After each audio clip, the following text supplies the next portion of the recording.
Well, hello and welcome. My name's Stephen Birnie and I'm an author from the northeast coast of Scotland. And at the moment, guys, we're putting together some basic training videos for the Tribulation Soldier series. And of course, the series itself is very large, 16 ebooks, 2.5 million words. And of course, they all interlink together with the same times, the same military, the same circle of friends as our main character, you know. So it's quite the series to write, I have to say. So hopefully these videos will just put in the groundwork. I'll try and be as brief as I can, but I do tend to rabble on a bit. So having that big series means, you know, that we have to have a really big platform to surround it. And we've got 4 YouTube channels. And hopefully through all the different things we share, from these videos to our motorbike vlogs, our Scottish tours, we've also got a kids channel featuring my kids, David and Emily, you know. Hopefully there'll be a little something for everyone else that needs the series. But for tonight, guys, I'm going to touch on the first 4 books in the series, and I'm just going to briefly touch on them, just give a little bit of a background to it and sort of things. I don't want to spoil it for you if you haven't read them already, so I certainly hope you enjoy tonight. Yeah, so a big series, a very, very big series, you know, and it's like I said in previous, you know, I first started out with 1 book, and then I thought we'd go 3 books, and then 9 books, 12 books, and then it became 16, you know, and I've rested on that now, you know. And again, we released the first 4 very early, you know, before, you know, anything so I was moving forward. And I really wanted to have that as a foundation for the series, and also wanted to be prepared with the next 4 books as well. But as the way the series is put together, guys, means that I'm writing parts of every book. They're all set in the same times, the same military and the same circle of friends, you know, but of course there's from different perspectives. That's what I'm going to try and sort of show you just now. So every book started in some way, you know, and we're pretty far on with some of them, you know, and I'm really, really happy with the content we have so far. I'm absolutely delighted, you know. But like I said in the previous videos, you guys, you know, that this was a huge learning curve for me as a, you know, as a writer. So used to, you know, doctrine and teaching and stuff like that, you know. And when it came to the fictional stuff, you know, it was a real learning curve. But boy, I enjoyed it, guys. You know, I really, really enjoyed it. And I mean, I tend to go. It's the same with It's the same with a lot of things, you guys. You know, I never really have a lot of time for too much preparation or anything like that. You know, I like to just go ahead and do it and just see where it goes. You know, so the first 2 or 3 chapters of the very first book, I kind of knew where I was going with it and had a good idea in my head. But as for the story and the story unfolding, I just thought, I'm going to write. I'm just going to keep writing and writing and writing, you know. And I have to say that again, I come back to enjoyable writing. It really was enjoyable. I mean, really, really enjoyable. And of course, for the Tribulation Soldier Part 1, guys, I really wanted to use that book as a real foundation for the series. You know, just to give an idea what the world's like at that particular point in time, to really start introducing some of the major characters that's going to come up in the books and stuff like that, you know. So again, you know, I had that idea of going to, you know, Scandinavia, the Norway refugee colony, and the times that we were in, you know. And it was really there where, you know, as we, you know, got from here to there, you know, I really didn't know where we were going with it, you know. So I just kept writing and writing and writing, and guys, it just kept going, and all of a sudden really started to build up this great big picture as we went along, you know.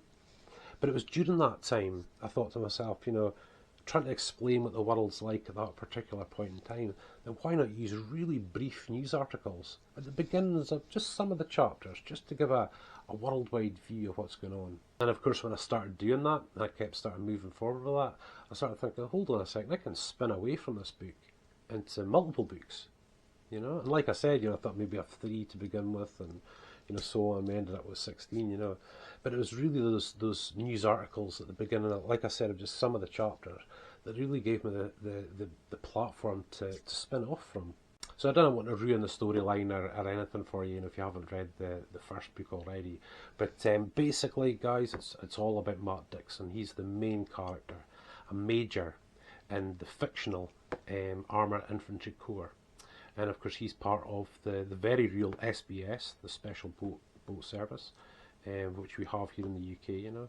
So, you know, obviously it was very military themed. Matt's an ex-Royal Marine, you know, and that's quite close to us as well, you know. So he wasn't too difficult to sort of put together, as it were, you know. But Matt's the main character, really. You know, he's the main character in 3 of the books, the three main books.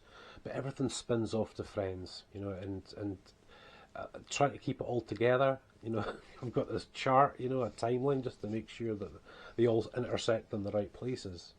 But it was in this, guys, you know, there was one particular chapter where Matt was chatting to his mate in the Special Air Service Armour Infantry Corps, and they were taking part in an invasion force, you know, and him and Matt had got to talking and they were chatting away.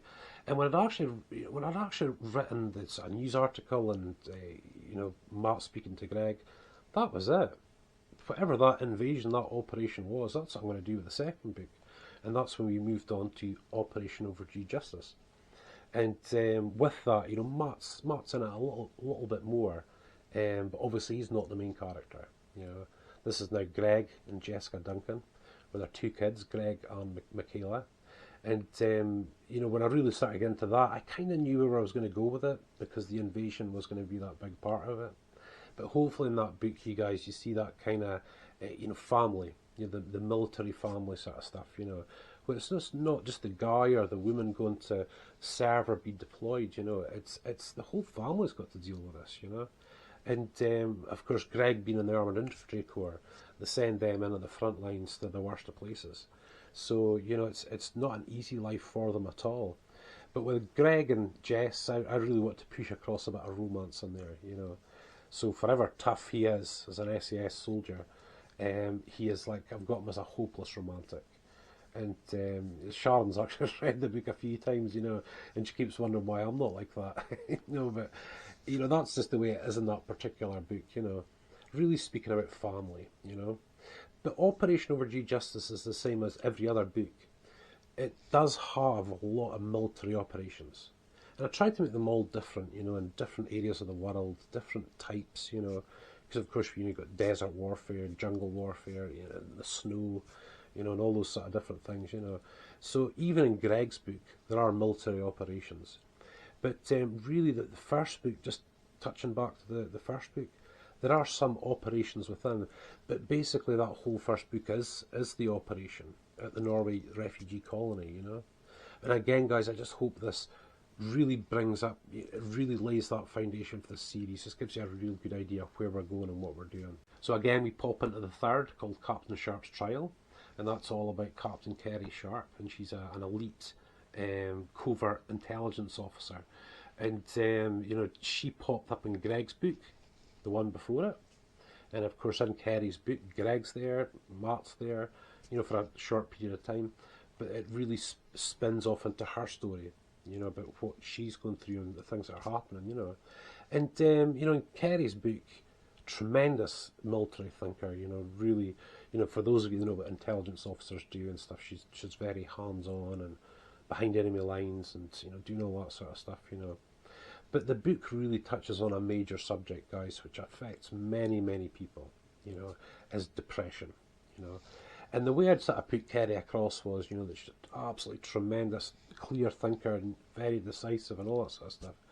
But when you get hammered in life and a few things come along at once, that can really knock anyone.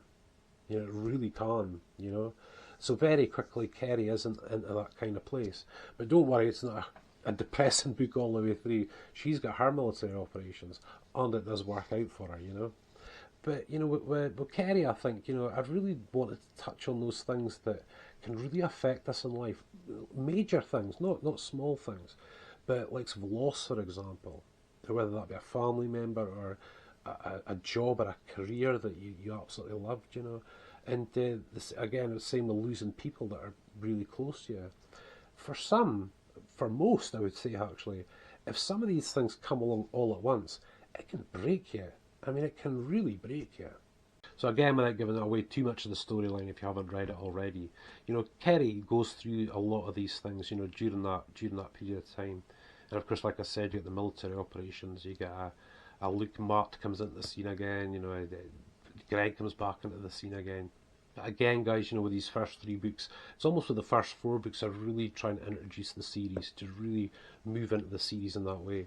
And hopefully when you read the books, they're all very similar. They've all got the news articles and various parts, various chapters, you know, so you can get an idea what's going on in the world and stuff, you know. And hopefully that in itself will really build up this world that I've kind of put together in my imagination of this time in human history. So then we move on to quite a favourite of mine, I have to say, which is called Pastor, Major, Sniper, Sailor. And like I said, I wrote this book probably actually quite some time ago now. And with that book, and again, I'm right back in that same position, guys. I don't want to sort of give away the storyline. But the basic storyline with, with Major Paul McLaughlin, he's in the Armoured Infantry Corps SAS, and he's also a pastor and a sniper and all that sort of stuff. So a lot of the storyline when it comes to Paul is about him switching hats, which I think that we all do. I think we really do. When I look at myself, you go to work, you put that hat on. Be a dad, you put that hat on. You be a husband, you put that hat on, and and it switches over and over again. And I think most people in life experience that.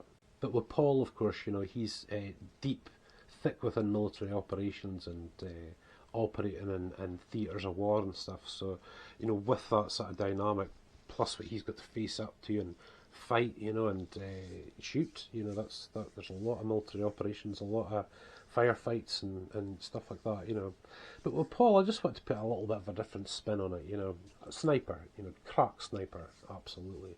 And of course he's a major in the SAS. And the basic storyline goes, guys, that Paul gets deployed to Morocco. And of course I've spoken about dead zones before, but we get into this situation in the storyline where this female aid worker is left behind, way out in the dead zone. She's just been lost to what's happening. And of course a lot of the coalition military, or the combined allied forces I call it, are kind of drawn out of Morocco. So Paul volunteers to go. But instead of going there in his full armour with all the kit and all that sort of stuff, he's got to come back to his roots as a soldier. Right back to the bare roots of when he was a soldier, with wearing the greens, and having to make campfires and survive and escape and evade and all that sort of stuff, But it's also a big change in his life as well, huge changes taking place in his life as a person. And mixing all that up together, I think, makes a great story, And of course with Paul, he does an escape and evasion from this particular place in Morocco. And that's the bulk of the storyline. But again, you see Matt, you see Kerry, you see our characters really starting to sort of come together, where, there's military operations, like back in Captain Sharp's trial. Well, Paul's there, so that crosses over, where you're telling it from Kerry's perspective and then Paul's perspective later on. And of course, guys, we really are trying to touch on throughout this series as many branches of the military as possible. And in those books, you guys, it's not just this fictional Armoured Infantry Corps. Oh my goodness, we've got Navy SEALs, Delta Force, we've got Spetsnaz, we've got all these guys that special forces groups around the world who are just awesome. And that's part of the series, guys. I really want to get as many of these guys into, as many as I possibly can, and really try to go to as many countries as we can. And that is really what happens in the, it begins to happen in the first 4 books, guys, where we are in different countries. As we go along, boy oh boy, we'll be set in the States, we'll be set in Australia, and there's all different things like that, And of course every book is quite different though, 2 of the books especially I write in the first person, so these are females that are starring, But there's also other really big stars throughout the books, like Matt's love interest, Kira, and everything together seems to play this massive role, where I sometimes think, that Matt might be the star, but they're all in it. They're all very, very in it. So again, we try to hit as many of the military branches as we can, the Air Force, Navy, just everything we can, just to really draw it in. And guys, I really had that feel, especially in the first 4 books about these military operations, was really hoping to honour the soldiers that fought various conflicts like this, or had to go and carry out these special forces operations. All too often we don't really read much about it as such, but these guys are out there. They're always out there, and it's not just special forces. And we're talking, like our book Montague Maggie, who's a female jump jet pilot, fighter jet pilot, crack ace, absolutely amazing, you know. And again, the hope is, you'll see some honour in that, you know. I think in my lifetime, I think I mentioned before, I suppose the Falklands War was the one that you really saw way back in 1982 when I was really, really young. But of course, we're in this generation, guys. You know, we've had friends, family, I've had family members in Iraq and Afghanistan, and you know, we've just seen so much of that over the years. And again, it's things like places like Bosnia, for example. I have a very good friend who served in Bosnia as well. A couple of friends actually. You know, and I really want to draw some of the military operations out of that too, where I'm not totally copying it, but I just hope it just throws light on these things that happen on a regular basis, you know, where men and women are really putting their lives at risk, even when we regard it as peacetime, to protect us, to keep us free and safe. And like I said in the previous, you know, we wouldn't be holding any fundraisers at all. However, a percentage, the vast majority of the percentage of downloads will go to charity.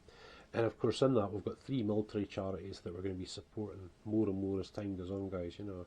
So, you know, I'm really hoping that even the first 4 books in the series, you know, just sort of tie everything up. So when we move into the next ones, you know, we'll really start moving forward into the other books. Then it's going to be easy to understand, you know.